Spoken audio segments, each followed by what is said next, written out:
Welcome, my friends, back to the channel. Tonight we are going to be talking about the latest Liverpool news surrounding players returning back from injury into training. Apparently this week we have some good news of a few players coming back and Klopp's possible summer transfer options and the two midfielders that he could be looking to bring in the summer.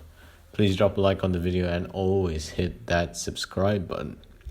So I wanted to talk about Trent Alexander-Arnold and how this season his performance level has dropped off. I mean, look, as Liverpool fans, we cannot always criticize specific players for not doing well. Everyone has a role to play and has had their blame of the part of the downfall of our club this season, and it needs to be better though, because we cannot sit our heads down and say that we are not good enough to be in the Prem. Because all of those players right now, they have the talent, but are just not up for the fight. And some of them don't even have talent, just stealing a living at the minute. So I wanted to talk about Trent Alexander-Arnold struggling to impact games. This is coming out from Neil Jones, as he so often has from right back, and with opponents clearly intent on clipping the England man's wings by targeting his length. Could a shift into midfield, even just for the short term, benefit Liverpool Football Club? I feel like with the lack of midfielders that we currently don't have at the moment just try it. I feel like we should just try Trent in the Everton game as a centre mid, because honestly it would change the game a lot. And I feel like if we try him for the first game, we win or lose, it doesn't matter, because it's a process and we will get better than that. Just try it maybe for the Everton game, because against Real Madrid, I think a better right back would I wouldn't want Joe Gomez as a right back. Maybe I would, because I feel like he would be the sharpest tool in the box if he's at right back for sure. Or even James Milner, or give Calvin Ramsey a run out. So a lot of options there. And so, crazy stat as well, our two best centre-backs, Virgil van Dijk and Ibrahima Konate, have only played 156 minutes of the 1,800 minutes that have been played in Liverpool's season so far. May I remind you, these are our two best centre-backs right now. They have only played 156 minutes together in that back four. So those two being left out on the sidelines due to injuries is a big loss for Liverpool.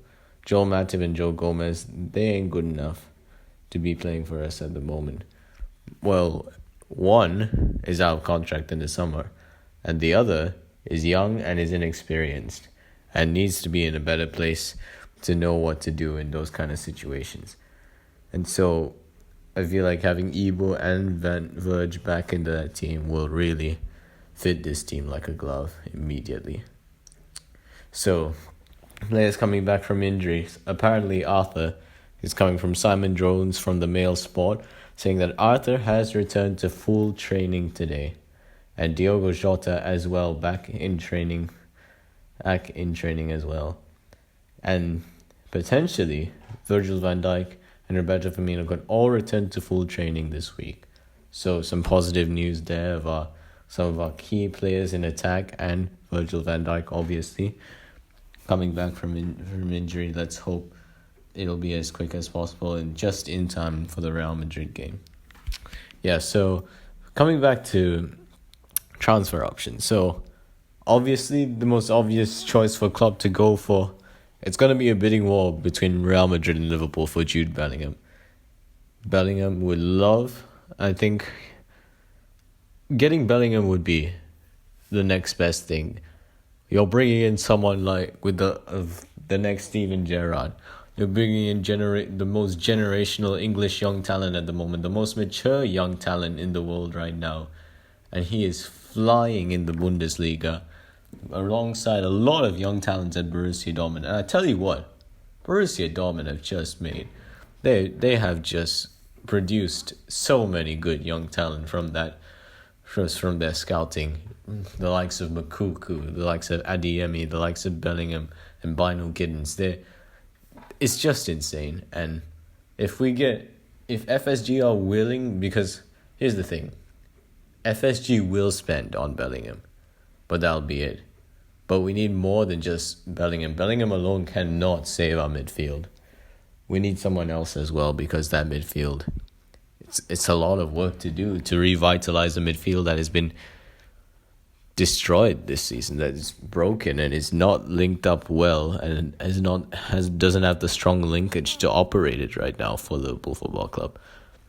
And so Simon Jones reports once again that Liverpool's summer transfer objective is to bring in both Jude Bellingham and Matheus Nunes, while they have also asked about Moises Caicedo. Either of them honestly would be fine, because those three are the future of football itself. Like, they can transform. They're young talent. All three of them are midfielders. Matheus Nunes, a great player. He literally bodied us when we played him in the FA Cup and last Saturday. And I feel like, why is it that we didn't go for him in the summer? We had the money to go for him. But I understand bringing in Carvalho, not bad, but I felt like we shouldn't have brought in Gakpo.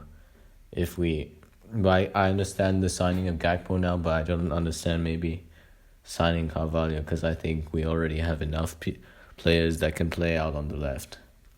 But yeah, Matheus Nunes, if we don't sign him in the summer, that is just, on our part, it's embarrassing, and it's a why. Why have we not done that? Moises Caicedo as well, like, Arsenal went in for a late bid for him, like, on deadline day, but Brighton refused to. Maybe Brighton will be open to selling him in the summer. I'll be fine with that, because honestly, if we bring those three in the summer, we would have a chance. There's no excuses.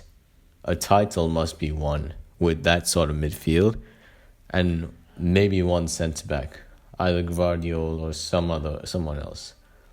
But yeah, possible transfer targets then. Look, yeah, and obviously we got the Everton game in a few days. If it is possible, I would love to see a formation change, or someone else taking the reins of some positions, honestly.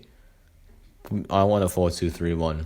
No excuses anymore, because we need to show that we're still good to be able to do well in the league. And yeah.